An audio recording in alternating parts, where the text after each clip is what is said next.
Picked up a LQ9, which means flat tops and high compression, newer rods to replace the LQ4 that I had in my Grand Prix. That turned into a V7 last fall because I ended up bending the rod. So I picked this engine up from the salvage yard, and this is actually the second one I got. The first one of the cam bearings came out with the cam, and it's warranted salvage yard engine. I brought it back.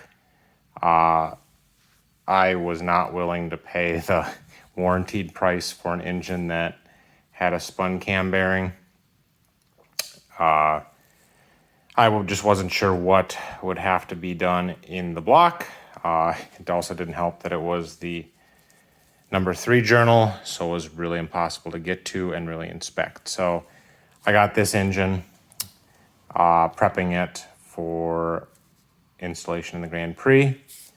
I picked up a brand new BTR Stage 2 blower cam because my previous one was covered with aluminum chunks when the piston in that old engine over there blew up and wiped aluminum bits on the cam. So I picked this up on like a Black Friday sale. So the LQ9, as they always say, don't look at the cam bearings in your LS or they'll be bad. The bearings on the LQ4 that I had were actually, I'd say they were still bad. You could still see through the babbitt, but these bearings had really bad focus. Like the smooth, there we go. So the smooth area, I'm fine with. And the babbitt on the transition was clean, but the coast side had really rough. You might not be able to see here, but it was really rough. And I was just concerned about the quality of the bearing. Really low oil pressure because these had quite a bit of wear on them. And the Durabond bearings are like $20 or 25 or something. That big red case there is the driver. Old bearings knocked out, new bearings knocked in. So this is a tip actually that I learned from my machinist about like over 10, if not 15 years ago. So I had an L67 supercharged 3800 that was re-bearinged, and the cam at that time was also brand new, and it was really hard to spin. So my machinist actually told me, yeah, you want to change them if they're bad. But what happens is most of these blocks have line-honed bores on the bearings. And you might be able to see number 2 there. There's a little bit of extra wear, maybe like scuffing on journal number 2. And my new BTR cam was stiff. It went in fine, but when I tried to turn it, it definitely had extra load, and I don't want that. So what my machinist actually told me was use your old cam and grind a tiny slot in it. And I was like, well, isn't that gonna open up the clearances? And basically what his story was, he did, this is in a rural area, and he did a lot of old engines for tractors and a lot of like Pioneer era 1920s cars. Hit and miss stationary engines and stuff for like vintage shows.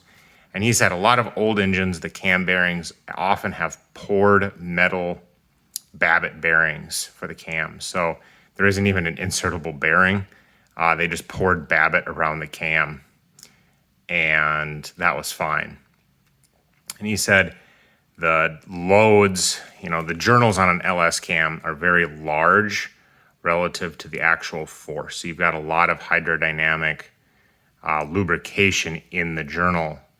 And your forces are basically always, either pushing that way or that way from the cam. So resultant is going straight down with a little bit of oscillation side to side. And he's like, although it seems like butt clenching to ruin your brand new bearings, all you're doing is you're cutting off that like top very thin layer of babbitt. by putting that groove in. So I'm fairly certain that second bearing might be just slightly out of position as far as like tilted, you know, hardly any. Even though I used the tool, the bearings drove in nicely. It does have just that little bit of shiny spot right on the bottom there. And I'm gonna take that out with that little cut on the cam. Since the cam is already the correct diameter and the old cams are scrap, use what you got. So I'm gonna drop it in, spin it around, and show you what the results are. Ran the cut cam through the new bearings, and you can see picked up just a little bit of Babbitt on, I did journals 2, 3, and 4.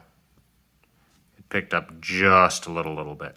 So you're not hardly even touching the face. The first maybe 5 turns it was tough, and as I spun it a little bit, it got easier. So I'm gonna go drop the new cam in with it lubricated. I did grab a pry bar and wrap some towels around it and cleaned the journals so there isn't any huge chips or debris left in them. And you can see maybe right down there, that's where one of the spots, possibly I rolled a slight burr when I pushed it in. Possibly the bore is just slightly out around, possibly it was partially just very slightly crooked, but I don't see any significant chips. So you're hardly removing anything. And we'll stick the cam in, and it should spin nice and smoothly now. And once you see that, the cam's in, and it spins very easily. So before, that cam, I could only spin it if I put a pry bar on the bolts. It wasn't terrible. The cam, I had to tap in very lightly with a dead blow before I ream the bearings out. And now it's very smooth. And I just want to reiterate, I'm hardly removing any material. I thought when I was 15, wow, you're touching the bearing. That's terrible. But my machinist, who had multiple decades of experience, said, that's totally normal, don't worry about it. And I put many miles on many engines that he had done machine work for, gave advice for, with no issues. So you're hardly removing any material. You just have that little tiny burr on there from either the install, handling damage, or any small misalignment. So it takes hardly any to bring that in spec, and now you got a nice smooth spinning cam. So tech tip for the day.